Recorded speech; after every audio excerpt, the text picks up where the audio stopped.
Hello again, folks, and welcome back to Let's Play 7th Saga. I'm your host, Darius. Last we left off, we went to the castle of Olvan, flew ourselves a ghost dog, who was honestly kind of a sad story, and went back and was told, hey, go open up their cave of earth. And that's what we're doing now. After we cleave our way through a demon. Ooh, you're a new one. Relatively. Now, Cave of Earth is also one of those points where it's not really a stopping point, but it can be difficult, because it can be tedious. Almost as tedious as fighting this goddamn demon. There we go. By the way, yes, I did use the power seed. It gave me 4 power. It was fan-freaking-tastic. Like, look at those stats. Not those ones. These ones. Yes.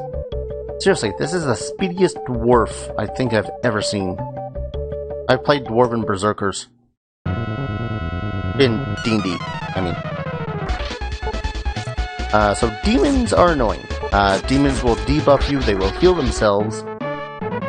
Most of the time, I think sometimes they can cast fire. It's honestly been a while. The Cave of Earth. Man, if you played the core game and thought that the Castle of Olvan was hard, because he needs to be like level 10, welcome to hell. Let it be known as undead. Yeah. These guys are particularly annoying, because while they can heal as well, their big gimmick is that they also resurrect people that are on their side. So you could whittle down one of these statues down into nothingness, and then suddenly an undead will go, oh, no, and then just raise it back. I ain't gonna settle for that shit. Always kill the healer first. Admittedly, I probably do want to get a few levels while I'm here. I might just do so by general existing here. Because yes. How much HP do I have? 60. Holy crap. Oh, and yellow dots on the orb indicate treasure, in case I had missed that last time we were talking about it. Once again, we're going to fall back to defending and attacking. Defending and attacking. And missing. And defending and attacking. There we go. Again, undead are some of the newer enemies, so giant pains in the butt. Oh. Woohoo! Screw that MP. This is the best level I think I've ever gotten as Olvan. Holy shit. And he learns Petrify. Petrify works kind of like a stunning ability for 1 to 4 turns. Or 1 to 3 turns, rather. An enemy is turned to stone, and the only way to prevent it is to have a mirror. In which case it will be turned, the petrification effect will be turned back on your enemy. Luckily, NPCs can't seem to have that, otherwise I'd be very sad. Very sad dwarf. Okay. Yeah. Yes. Oh, that fort defense is so good. Already made it so as the undead only do half damage. From when I last leveled up, I mean. Ha! Now, more full disclosure, there will be reskins of enemies, like you will see variations of statues, chimeras, undead. They'll have different names, like undeeds, spirits, platters. Yes, platter is in fact one of the variations. It's kind of silly, but yeah, one of those things. I'd say limitation of the hardware, but I've seen the hardware do a lot more. Probably because of the move 7. Antidote. And agility seed, because, you know, Olvan at this point needs more agility. So, oh boy, okay. So, in this game, they like to teach you hard lessons. One such lesson is, don't trust anything don't trust everything that can give you money. Long story short, there are mimics in this game. And they are to be treated akin to bosses when you're first interacting and finding the newer ones, anyways. So that said, you see that yellow dot that's on the orb? That chest is emblazoned in my mind as the most painful chest in existence, simply because of my very first time I ever played this game. Damn it. There we go.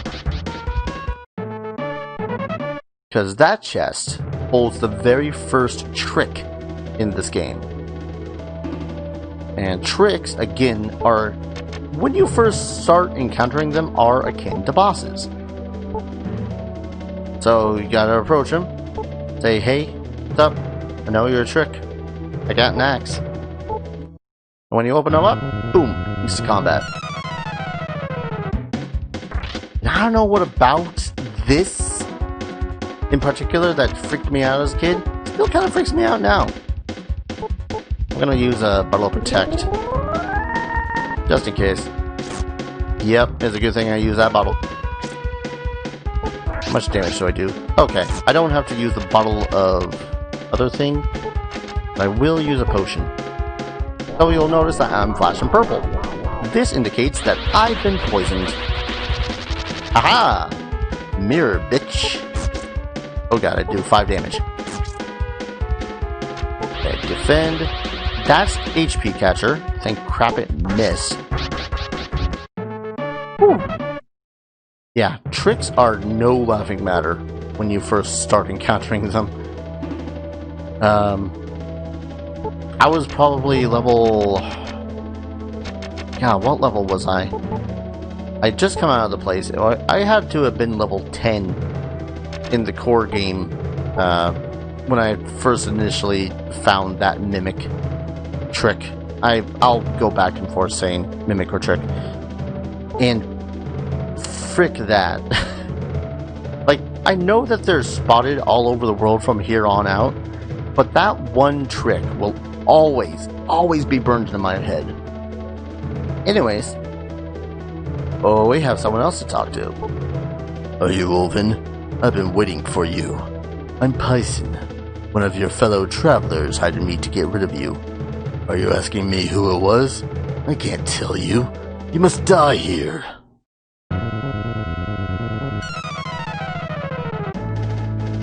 Won't lie, this guy can be pretty intimidating on his own.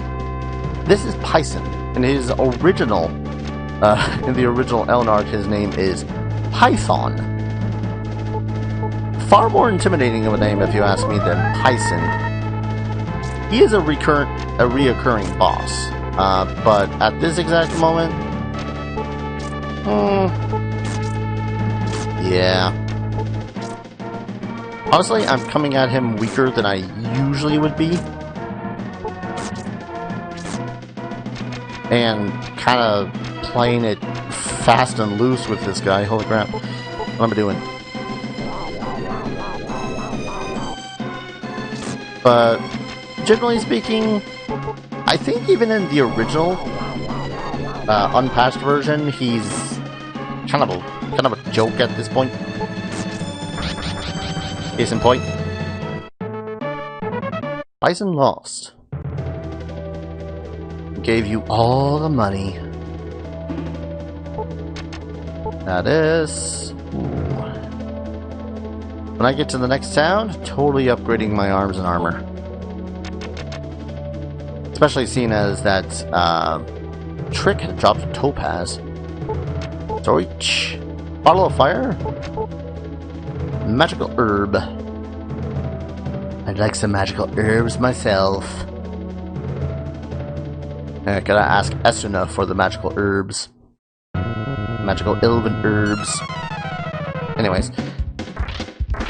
Ah, yes. Undead. I won't lie, part of me is a little bit tempted to do more farming within here before I leave for the next town, Bonro. I'm pretty sure that's mostly because of the last time I tried to play this. Oh god.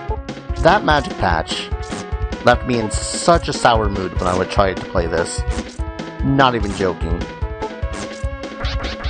Like, the next area can be rough, especially just, you know, coming out of a boss fight equivalent, and then a bunch of monsters that could whittle you down slowly with their attacks and being able to heal themselves and resurrect one another. The jerks. Can't do that solo. Anyways. But when you first get into the next area, you'll see. You'll see when we get in there. It's pretty nasty. Can be. I don't know whether or not it was the magic patch that just made it unbearable, but it can be rough. Matter of fact, I might just want to level up once while I'm here. Come on. One more time. Got me feeling so free. Gonna celebrate, dance free. And... okay. Damn it. Part of me wishes that Olvan did have a Berserker Rage ability. I mean, he's a dwarf. Come on. Get a little drunk. Throw things at things. There we go. One of my favorite pastimes is miss me.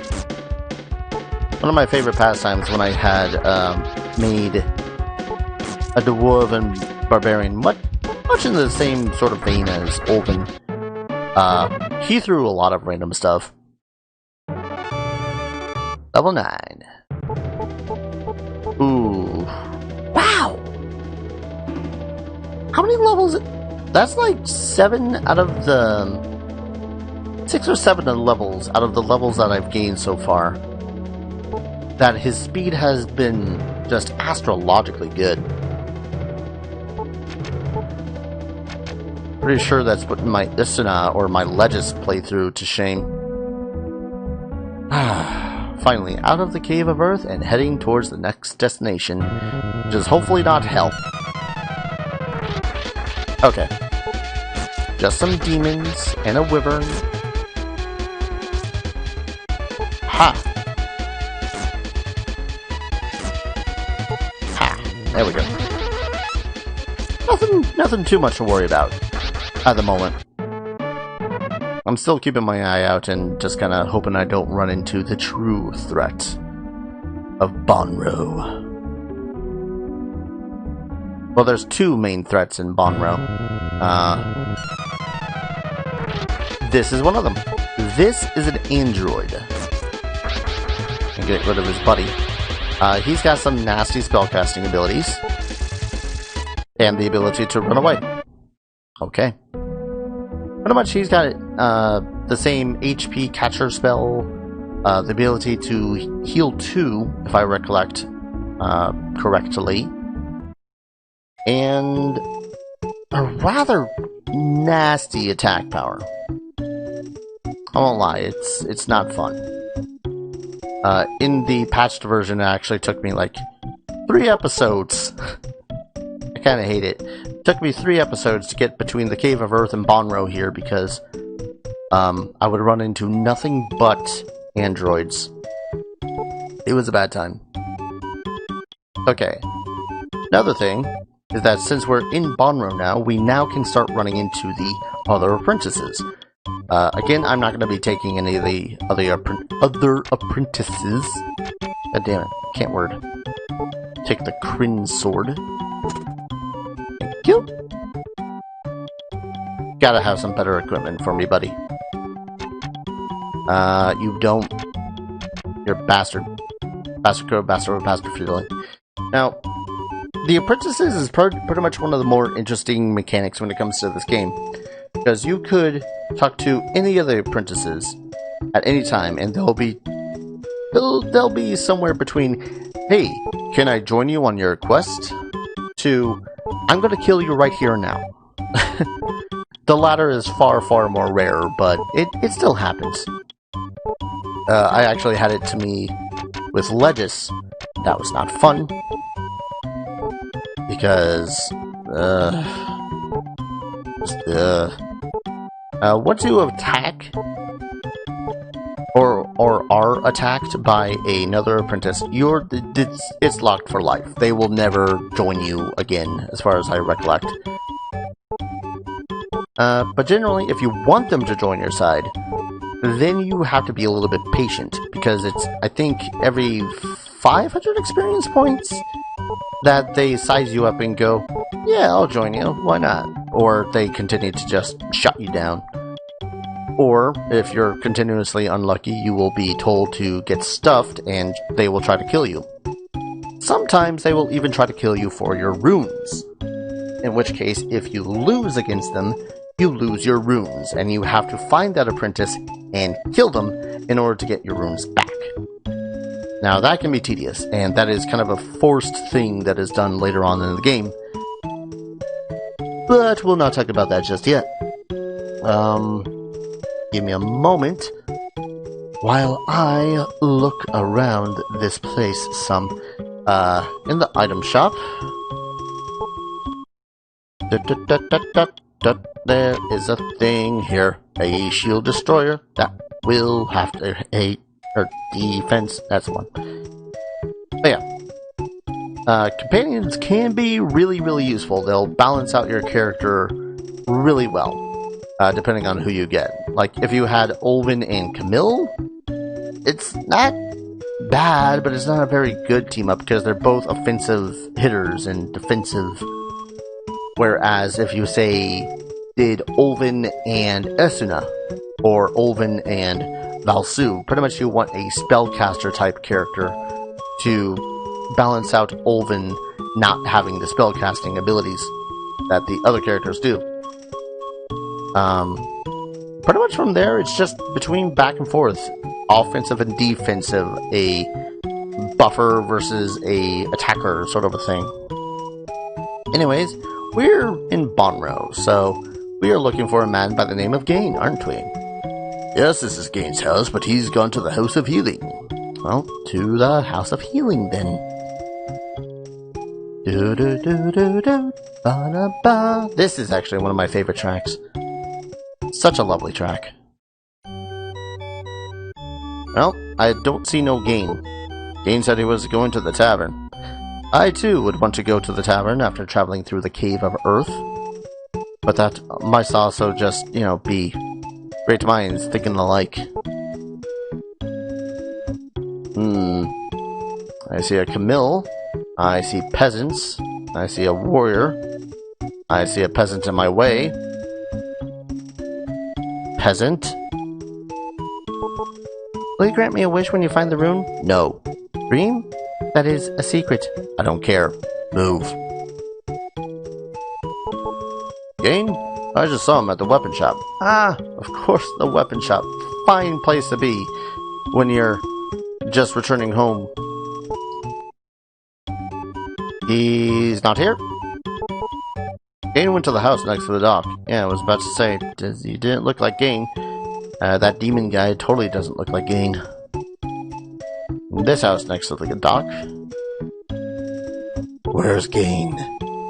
He sounded like he was looking for someone. Probably gone home. I probably sound like I'm looking for someone. I sound like I probably be needing a drink. Just kick down the door. Gain! I was looking for you. Here's the map that I promised. It's yours. Remember though, you can only use it in the field.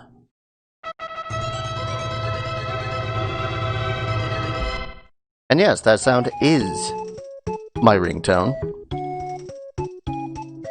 It's actually giving me anxiety at this point because I look at my phone and I'm like, ugh, I don't want to talk to this guy. So, quick rest. And then I'm going to show off the glory that is the map. And then I think we're going to call it an episode. Maybe we'll also get a little bit of a preview of how nasty the androids can be. So this is the map. This is pretty much just an overall view of Tyson. You'll notice that there is no towns on here. There's no indicators of anything or anyone except where you are in comparison to nothing. This is one of the more frustrating things about the map. It's quite literally just your location. So you can get a general broad sense of what is around here. That's about it. Oi, androids! I would like to level up, but I don't think you're gonna be enough experience. Prove me wrong. Oh, this is worse. This is a man-rot. Man-rots have pretty decent attack power when they hit you, and they love spellcasting. And they also love to use Petrify. I'm gonna hope he doesn't do that as I heal myself. That damage feels good. Maybe I should have used that agility seed before I encountered a man-rot. Hey, didn't work. Suck it. Whew. Okay. Not as bad. Nowhere near as bad. I'm still running inside though and healing. But yeah, man-rots can be pretty nasty if they catch you off guard. If you don't have any mirrors, just kind of pray. No joke. Seriously, freaking petrification sucks. That's essentially 1 of 3 rounds of you sitting around with your thumb straight up your butt, unable to do anything. And unfortunately, they're not selling any. That's gonna make getting to the next town a pain in the butt. Hence the thumb up the butt. I don't know what the hell I'm on about. In any case, I'm gonna go ahead, stroll on over here, and then call an episode. When we return, we're actually going to head west some more to the lovely little town known as Zealous, where hopefully we can find some more information about the runes. So thank you everyone so very much for watching. I hope you guys are enjoying the series as much as I'm loving playing it again. And as always, I'll see you guys in the next video. Take care. Cheers.